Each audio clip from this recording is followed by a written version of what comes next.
Ready? 3, 2, 1, start.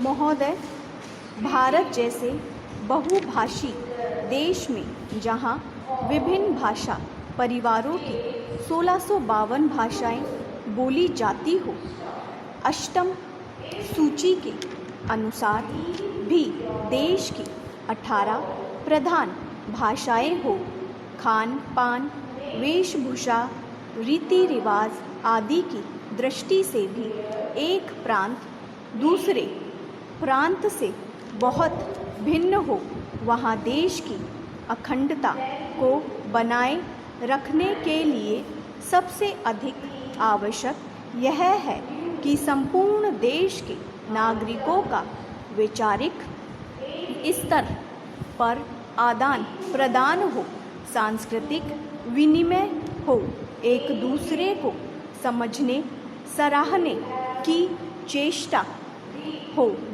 जहाँ संपूर्ण देश की भाषा एक हो, वहाँ तो शायद उस एक राष्ट्रीय भाषा से यह संभव भी हो सके, किंतु भारत जैसे विशाल तथा विभिन्न संस्कृतियों और विविध भाषाओं वाले देश में अनुवाद ही सबसे सशक्त माध्यम है, जो संपूर्ण देश को एक सूत्र में बांधे रखने में सहायक हो सकता है।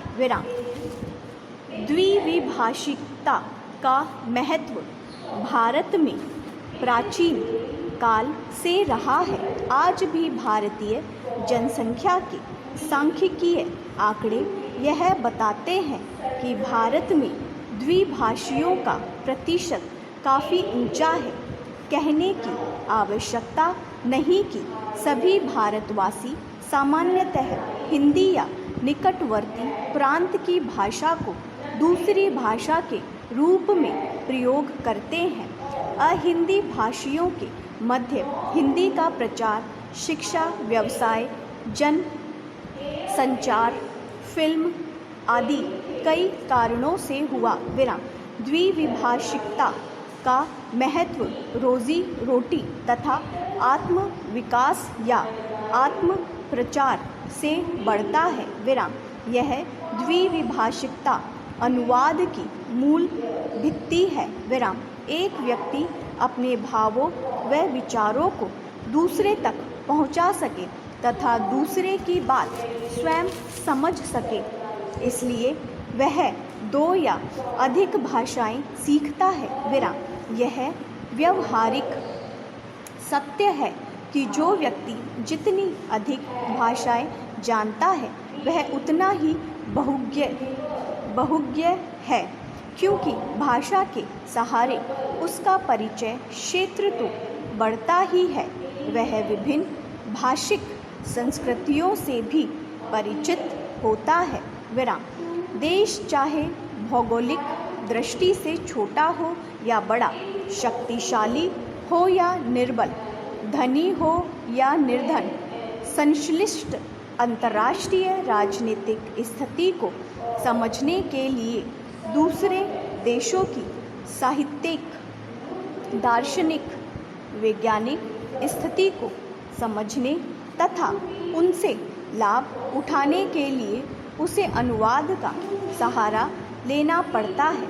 सभी विकसित देशों में इसलिए अनुवाद का बड़ा महत्व है। अनुवाद संबंधी बड़े बड़े संस्थान तथा बड़े सुनियोजित ढंग से अनुवाद कार्य होता है। मैं आपको यूरोप के एक छोटे से देश बल्गारिया का उदाहरण देती हूँ।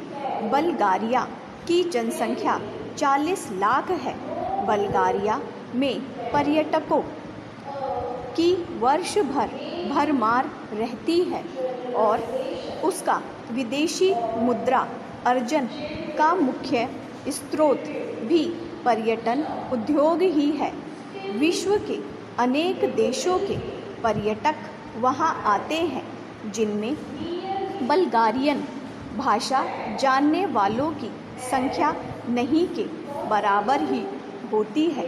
इन पर्यटकों की सुख सुविधा के लिए तथा उन्हें भाषा की कठिनाई न हो, इसलिए दुभाषियों की, जो यूरोप की विभिन्न भाषाएं जानते हो, आवश्यकता होती है। इसके लिए विश्वविद्यालयों में नियमित रूप से युवक युवतियां विदेशी भाषाएं सीखते हैं और दुभाषीय का काम करते हैं। स्टॉप।